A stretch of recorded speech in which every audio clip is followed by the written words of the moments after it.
Cracking day, Simon, in central London. Hence, you've delved into your spring range. That jacket's actually growing in me. I like it. Oh, God, that's going in the bin then. No. I do like it. We're also live on YouTube and Facebook. You can marvel at the man, marvel at his jacket, marvel at him in action when he's in full flow. And if you want to watch the show, head over to the official talkSPORT channel on all of those platforms. Simon, Alex Crook brought us the news first, and now we're getting a bit more flesh on the bones of this. This is growing arms and legs at the moment. At approximately 9 o'clock, it's our understanding this morning, a group of so-called Manchester United supporters gained access to the club's training ground. And then thereafter, the manager, Ole Gunnar Solskjaer, and others, and we're in a position pretty shortly to tell you who the others were, confronted them and spoke to them. Buildings were made secure, and the group has now left the site. Now, it's our understanding Ole Gunnar Solskjaer, Michael Carrick, Darren Fletcher and Nemanja Matic spoke to this group, who have now left the site. Now, of course, Simon, this comes post-botched Super League. And you wonder where this is going to go. Is this the start of something? There's Adam sending us a message. Good morning, guys. Now, I'm not condoning the fans breaking into the training ground, but you've got to be able to see their frustration. Sorry, Adam, we can't. No, this is too much. The owners were prepared to take the club away from the fans, and that simply is unforgivable. Yeah. Now, Adam, no, we can't. We can't condone it. I don't think that was the object of the owner's aim, by the way. It may look that way. What they were trying to do is have their cake and eat it and cock a snook at the rest of the football clubs and take all the revenue. They were not trying to come out with domestic football. That was a consequence that the Premier League were going to put on them. But this is not something that's unique. It wasn't so long ago that Everton fans were rocking up to Everton's training ground and trying to gain access there. Yeah. It wasn't so long ago and that the Charlton fans were attacking property of Roland de Châtelet's. Now, look, I mean, it's a very emotive subject. Fans have a huge ownership over football clubs. And one of the things that I learned, even though I was a Crystal Palace fan, was exactly how deep it runs with certain people about their football club. And you must never underestimate that. But that does not give you an entitlement to move across the line. There's a line, and you go up to that line and you push it, but you don't cross it. And you don't start taking the law into your own hands. Well, that's right, Simon. I mean, what kind of territory we're getting into now when Solskjaer, who's got a lot in his mind at the moment, Carrick, Fletcher and Matic all have to come out, and all of them were understood to have spoken to this group, who have now left the site. What is going on? Now, 08717 223344, without even putting the number out, but you know the number anyway, because every talkSPORT listener knows that number. Many United fans are picking up the phone and they want the say in this. Omar, good morning. Good morning, Jim. How are you? I'm good, mate. Thank you for you're the first caller, but you're the first of many, let me tell you. Simon is here, so am I, obviously. What's your take on this? Yeah, well, first of all, can I just say I am watching on YouTube, so Simon, you're looking very dapper today. Thank you very much. I don't always agree with you, but you know, I feel like I need to get checked up because recently I've been agreeing on everything you're saying. So, well done for you and well done to Jim for obviously saying all the right things the last 3 days, because it's been a roller coaster. It's been very emotional for every football fan. Now, what about this, though? Yeah, exactly. Let me just say first of all, what they did was disgraceful. What they did this morning was disgraceful.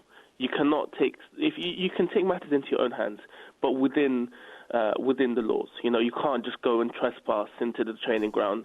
No matter how frustrated you are, I'm frustrated. I'm a United fan just like them. But I don't go in and try to start, you know, like it's virtually. If you think about it, lads, it's kind of right on the edge of hooliganism. I've seen pictures this morning on social media. You can't do that.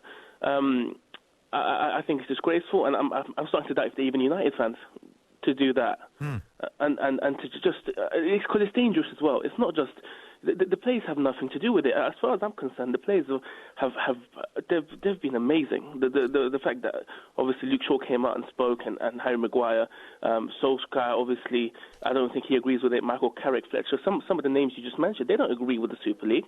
So why do you have to put them in danger right now? Yes, that's a very good point, Omar. It's just incredibly reckless. I just want to say, obviously, on the Joe Glazer thing, Simon's absolutely right. No one's got £4 billion spare in their pocket during a pandemic. No one's going to buy the club at the moment.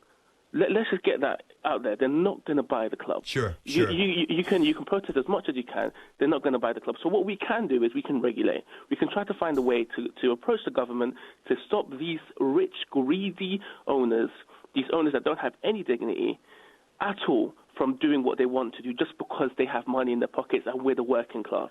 No, this is not your game. This is our game. Omar, that was quite a call, Omar. Thanks for getting us off and running this morning. So many United fans getting in touch. Some of them are absolutely outraged by this news this morning. Joe's a United fan. Joe, good morning. Good morning, Jim, and good morning, Ted. What I want to say is that I'm horrified to see these United fans breaking, because this could get dangerous. You never know. This could escalate to something even worse, violence, assaults, and that type of thing. You never know. It gets out of hand. However, the bottom line is this. Yes, what the owners have done, they've embarrassed me as a United fan. I'm totally embarrassed by their actions. But whilst they are getting hammered, and they should get hammered, we need to be hammering some of these greedy players and their agents, because also they are part of the problem. It's their unreasonable financial demands that's forcing some people in football to do what they're doing. Now, I can see a big positive out of this in one respect, because it's an opportunity to reset wages to turnover ratio. So, we can get a positive out of it. But whilst, yes, the owners have embarrassed me, they're a disgrace, but the only person I've heard in the media make us aware about where the fault lies with other people is Simon, because the players, it's them. Unreasonable wage demands. 90% of the money going to a wages salary. That's not how you run a business. I mean, if it's a reasonable amount of wages to turnover, then maybe my ticket prices, my season ticket comes down. But it never comes down. It goes up. And Joe, I can tell you, Simon's sitting here nodding in agreement. Ted here, Joe. Listen. You're absolutely right. I mean, the argument, the Nancy Reagan argument that you can just say no to player salaries are not the case anymore, because you've got so many other people, so many billionaires that clubs want to have, whether it's Man City or Newcastle's new owners, if they ever come through the door, that will be prepared to pay, and it drives the price up for everybody else. But you're absolutely right that the fans in all of this are the ones that are always left behind. They're left behind by the clubs, they're left behind by the broadcasters, they're left behind by the players. And this working man games mentality, these people are flying around the world in bloody private jets.